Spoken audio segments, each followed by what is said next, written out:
नमस्कार, आप देख रहे हैं वन इंडिया 24 लाइव। मैं हूं आपके साथ नौशी। यहाँ हम आपको दिखाएंगे हर रात की खास और महत्वपूर्ण खबरें। तो चलिए शुरुआत करते हैं कुछ बड़ी खबर। नेताजी, जिस तरीके से कुश्ती की गतिविधियां रुकी हुई थी, कुश्ती फिर चालू हो रही है और जो बच्चे चयनित होंगे वियतनाम में अंतर्राष्ट्रीय होने जा रहा है, क्या कहेंगे?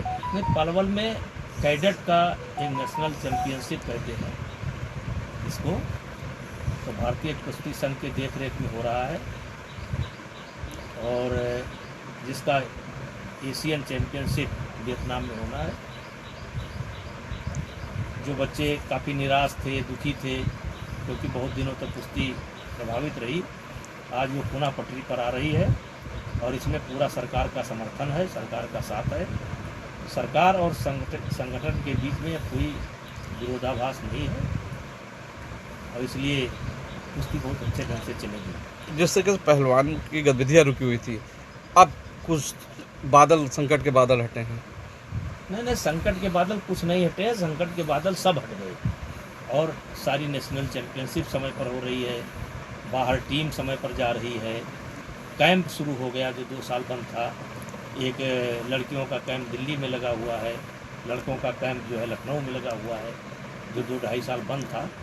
कुश्ती की सारी गतिविधि सरकार और कुश्ती संघ के ने मिलजुल करके प्रारंभ कर दिया है, कोई दिक्कत नहीं है। जिस तरीके से राहुल गांधी विदेश नीति पर सवाल उठा रहे हैं, जो ऑपरेशन सिंदूर पर सवाल उठा रहे हैं, कैसे देखते हैं इसको? देखिए, मुझे बार बार एक ही शब्द बोलना पड़ता है, मुझे राहुल गांधी की बौद्धिक क्षमता पर तरस आता है। अब विदेश नीति फेल हो गई तो क्या राहुल गांधी के लिए गर्व का विषय है? हमारे सब जहाज पाकिस्तान ने उड़ा दिए तो क्या राहुल गांधी के लिए गर्व का विषय है? क्या वो समझते हैं इससे देश में जो सवाल वो उठा रहे हैं, इससे देश में खुशी की लहर दौड़ जाएगी, सब राहुल गांधी के पीछे चलने लगेंगे? ये राहुल जी को ये समझ नहीं है कब क्या सवाल उठाना चाहिए और कब क्या नहीं उठाना चाहिए। और सूप बोले तो बोले, चलनी बोले, जिसमें 72 छेद। मैं पूछना चाहता हूँ 71 में 92,000 सैनिक जो बंदी बना करके 8 महीना हम लोगों ने खिलाया पिलाया, उसको क्यों छोड़ दिया था? कांग्रेस पार्टी का शासन था, क्यों छोड़ दिया था? इसका जवाब है उनके पास। 92,000, दुनिया के इतिहास में इतनी बड़ी सेना कभी सरेंडर ही नहीं की। 8 महीने तक हमने खिलाया, क्यों छोड़ दिए? जिस समस्या के कारण आज ऑपरेशन सिंदूर चला, ये समस्या किसकी देन है? क्या अपनी भूल नहीं देखोगे आप? और अगर आपको उठाना है तो किसी उचित फोरम पर उठाइए, आपको जवाब मिलेगा। अच्छा, आईफोन को लेकर जिस तरीके से ट्रंप की तानाशाही देखी जा रही है, उनका कहना है कि जो आईफोन बनेंगे वो अमेरिका में ही बनेंगे, जबकि वो कंपनी भारत में भी लगानी चाह रही है।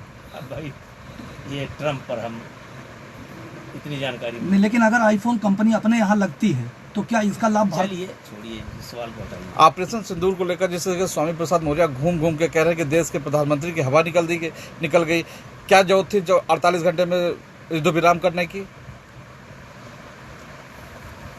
देखिए, स्वामी प्रसाद मौर्य न रक्षा मंत्री हैं और न प्रधानमंत्री हैं और न सलाहकार हैं। तो भोंकते रहे, इसके पहले भी बहुत भोंके। और सरकार और सेना जो भी निर्णय लेती है सोच समझ करके लेती है। क्यों लिया, इसका जवाब समय आने पर उनको मिलेगा।